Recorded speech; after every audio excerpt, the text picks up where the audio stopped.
Hey YouTube, what's up? Team Millennium here. We have a lot to talk about today. First off, this is an update kind of video.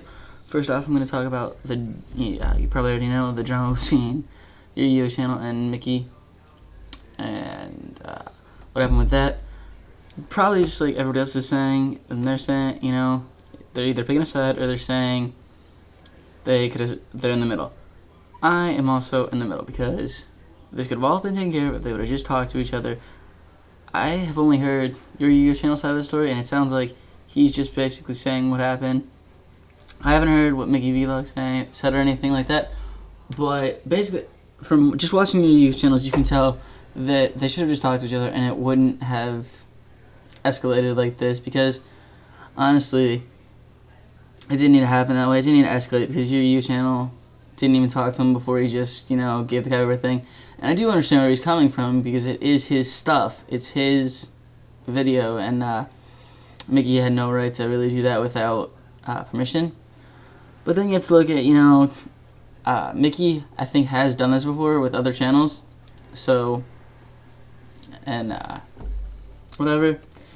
But it would have all been taken care of a lot more simply if your Yu-Gi-Oh channel would have just said, hey, you didn't ask, please take that down. If you don't, there's going to be, further action taken. Which, he probably would have done it. Mickey would have probably taken it down. It probably would have been done. But he just went right ahead and filed the copyright thing, which is a big deal. Because now I think Mickey V has a strike, and the video was removed and everything. And now, like me and a bunch of other YouTubers are doing, they're talking about it on their channels. It never should have been even, they should have made them into videos. Your YouTube channel shouldn't have made that outrage video. I mean, I like the video and I was on his side for the most part, but looking onto it, it's kind of like, what side do you go for? And they shouldn't have, neither of them should have posted videos or anything like that. They should have basically just talked to each other, video taken down, forgive and forget. Alright, but that's really all I have to say on that. Next up, we are going to talk, today's topic will be net decking, which is a really popular topic. The way I feel about net decking is that basically, it's good and bad. I think the only thing net decking really, like if I do net deck, it's basically just because, you want to build, you hear, oh, that's a cool deck, let's find a build of that. Like when you first make a deck and you know nothing about the deck. You go online, you look up profiles, you copy it. Then you can, make text, change it to your playstyle.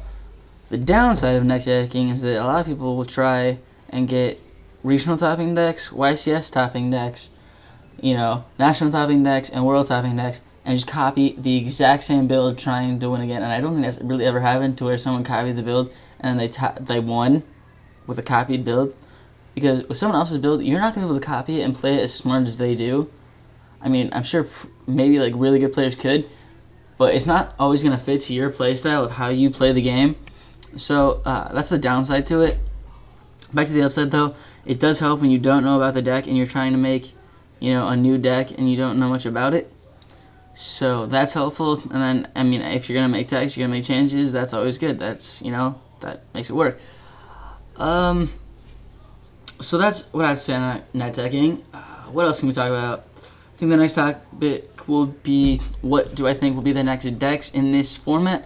I think heroes are going to be really big because they didn't really hit the one eagle and the one pot, because I saw a lot of builds running 3, but that depends on what variant you're using. And so I think heroes will be big, especially since Esquerdo came out. I also think Dark Worlds are going to be big. They didn't get hit. And I think people may try and play some 6-Sam stuff. And then I think those will be pretty good. Early format, it's probably going to be stuff like Glad Beast and stuff like that. And people just trying to use older decks.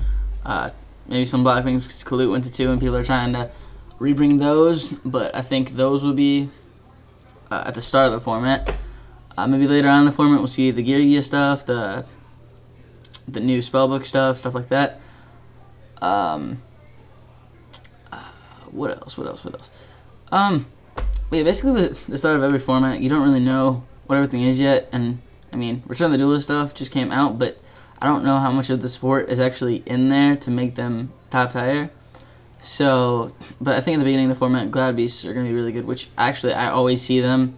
Like the first regional I go to of the new format, I always see a couple of Glad Beast decks because people are just playing, because at the beginning of the format, when nobody really knows what's good yet, it's just a solid deck at the moment. So I think Glads will be alright, but definitely Heroes and Dark Worlds, because Esquirado came out, so now they can go 3 Super Poly and it's not going to do anything because they can literally do it to everything. So like before, if you had 3 Super Poly and 3 Miracle Fusion and you went against like dark decks like Gravekeepers or Dark Worlds, you were losing 3 cards in your deck, and against Gravekeepers you were losing 6 because you couldn't Miracle Fusion either. And that's all because they have Dark Monsters in Necro Valley. But now since there is a Dark Fusion monster, you can main 3 Super Poly and it will always work. It may be cloggy if you don't have a discard, but it's still going to be, you're still being able to do it, is what I'm saying. Like, you're not going to have game 1. You can't. It's not, if you can't do it, it's because you can't discard. It's not because they don't have a monster that you can do it too. I think those would be really good. Maybe with more support cards for the new stuff come out, then maybe those decks will get better. All the new archetypes, stuff like that. So yeah, we covered 2 topics today. We covered net decking and the new format stuff. We also talked about the drama between your Yu-Gi-Oh channel and Mickey V. So anything I talked about in this video, please comment down below. Tell me what you think. That's pretty much it. Like, comment, subscribe. As always, Team Millennium signing out.